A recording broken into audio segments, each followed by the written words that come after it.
God bless you. My name is Ernest A. Boateng. I bring you Jesus Centered. Amen. This message is Jesus Centered. Jesus is the pillar, is the foundation, is the rock of this message. Amen. Tonight, this day, I bring a message from 1 Kings 19. When Prophet Elijah had killed the prophets, of the people, the false prophets. And the Bible said that Ahab reported Elijah to Jezebel. And Jezebel was very powerful then. So Prophet Elijah was afraid. And so the Bible says he was on the run. He ran away. Amen. Elijah ran away and he got to a bush that he laid under one tree. He was laying down under the tree and he prayed that he would die over there. Amen. And for so many of us in our lives, in our marriages, in our future, in our destinies, we think that we've done enough. And because of what we might be going through, we wish we were dead. Amen. So the prophet prayed that he would die there. Amen. Okay. And the Bible says, whilst he was sleeping, waiting to be dead, an angel of the Lord appeared to him. And the Bible says the angel touched him and gave him baked cake. Amen. And water to drink. And we all know cake means celebration and water means nourishment. Amen.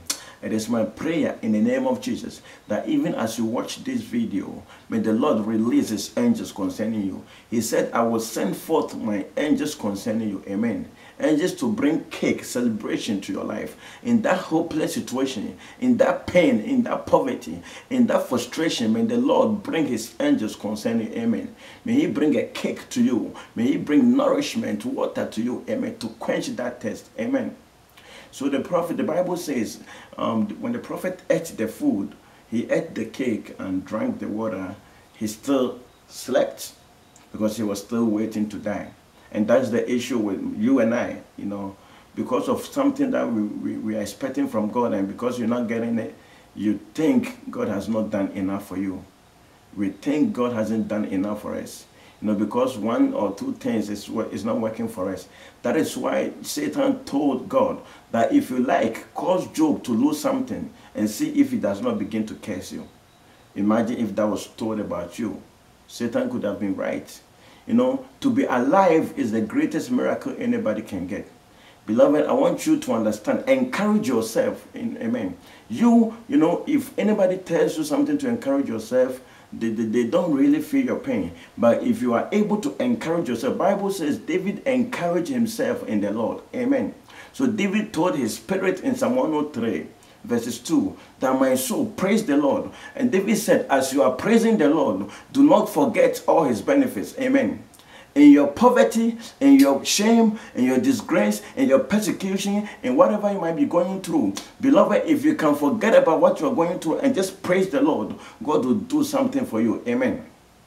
The Bible says the 24 elders casted away their crowns to worship God. The elders don't wear crowns. It is chiefs and kings who wear crowns. So what the Bible was saying is that the elders casted away their pride, their pedigree, whatever they carried, their shame, their poverty, their disgrace. They forgot about it to praise the Lord.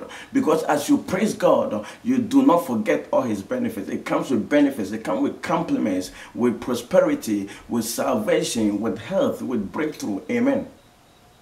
I just pray in the name of Jesus that this message will bring nourishment to somebody. I pray that this message will bring revival to you. Don't give up. Encourage your spirit to magnify the Lord. Amen. So the Bible says, when the angel of the Lord gave the prophet cake and water to drink, he ate the cake and drank the water, yet he went to sleep. Amen. And so the Bible said the angel of the Lord came back to him and said, boy, you better get up. Get up. For the journey has yet begun. Beloved, get up. Arise. Don't give up on that situation. Don't give up on that marriage. Don't give up on that ministry. Don't give up on that destiny. For the journey has yet started. He who has started a good thing in you will bring it to a purposeful end. God bless you.